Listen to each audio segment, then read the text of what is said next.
Okay, so you're a cord cutter and you're saving money on your cable bill by cutting your cable, right? And you turn to one of these services that streams like YouTube TV, okay? And you plug into them and you can watch a lot of your cable channels, a lot of your local broadcast channels, and it is cheaper than your cable bill. But it's getting more expensive every day. YouTube TV, when it started a couple years ago, was like $40 a month. It went up to $50 a month, $55, and then last year they jacked it up to $65.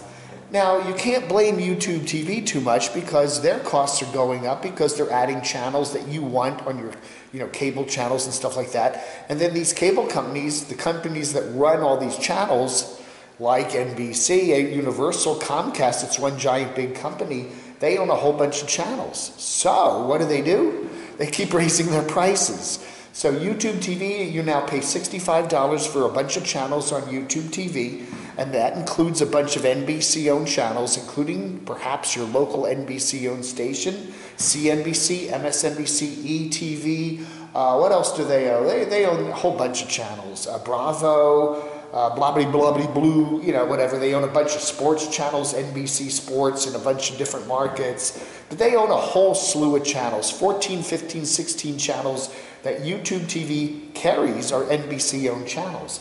So now the end of September, there's this deadline where NBC and YouTube TV, which is owned by Google, have to make a deal on future carriage for all those NBC channels.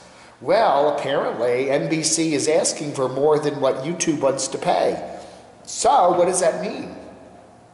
Well, if YouTube agrees with NBC and pays more for all those channels, plus it also wants access to the Peacock streaming service on YouTube TV, then you're going to be paying more than $65 a month for your YouTube TV service. Or you may be paying $75 by this time next year, or $70 or whatever. And then all these other companies that own channels will be doing the same thing. Next, renegotiation period, they're going to charge, you have, Fox channels, you have ABC Disney channels, you got CBS channels, you got a bunch of different companies, a whole bunch of companies. Anyway, so what's going to happen is, eventually, you're going to be paying more and more and more for your YouTube TV. And, and then again, you're going to start saying, gee, is it really worth it? Now that I'm paying, I'm also probably paying for internet, right? To watch all these streaming channels, which can run $30, $40, $50, $60, $100 a month, depending on your bandwidth data and all that other crap. And then you're now paying $65, $70, $75, $80 a month for YouTube TV. YouTube TV has all these add-on packages that could take your bill well over $100 even now. So all of a sudden now you're going to be paying $150, $180, $200 for your cord-cutting package without cable TV, but with your internet plus all these services. And Hulu's going to probably raise their rates one of these days. Sling has done a good job trying to keep its rates as low as possible. But services like Sling don't carry some of the channels that people want. They don't carry all the broadcast channels in your area. The one thing about YouTube TV is it does carry a really good mix, not all of your cable channels, and it does usually carry most of your local broadcast signals, including your PBS stations. I think they're the only ones that do, the only one of the non-cable based services like that actually carries PBS. Now you can watch PBS on PBS's website, but still.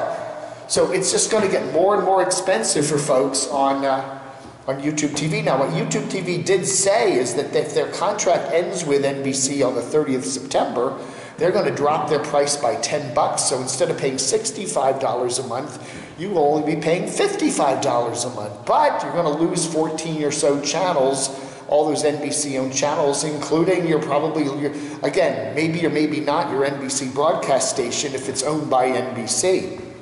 Some markets, the NBC station is not owned by NBC, so they may continue with those. But anyway, it's going to mean fewer channels. You're either going to be getting fewer channels and save $10 a month, or you're going to be continuing to get the NBC services, and most likely somewhere down the road that price is going to go up to over $70, $75 a month So that is the basic trend with cord cutters, is that you're going to be spending more and more and more for those packages, and there's going to come a time where that advantage over cutting the cord isn't going to be there, at least price-wise. So, hey, welcome to the future of television. It's got to be more expensive, and if not, way more complicated. All right, folks, thanks for watching.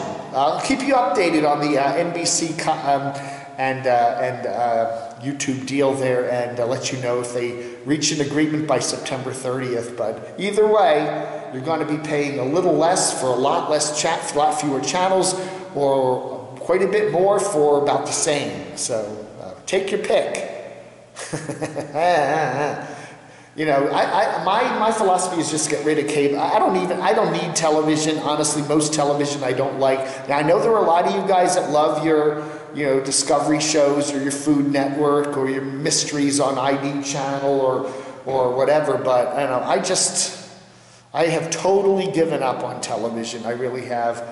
Anyway, maybe it's time we all break the habit, not just cutting the cord, but goodbye to regular commercial television, stuff like, all those commercial cable channels. Adios, it's time to move on, There are other places to go. You've got Pluto and Stir and stuff like that, which offer you free cable channel lineups, but they're not quite the same cable channels you get with cable, and they are advertiser choked. But again, I don't necessarily mind an advertiser channel if they're not charging me a subscription fee to watch it. With cable these days, and YouTube TV and stuff like that, you pay on both ends. You're paying a lot for those channels, and they also are jamming commercials down your throat, And that's not right. That's not right. Anyway, thanks for watching. I'll let you know. Keep updated right here on the Dave Hughes channel with all of my media insight. Oh yeah, vlog.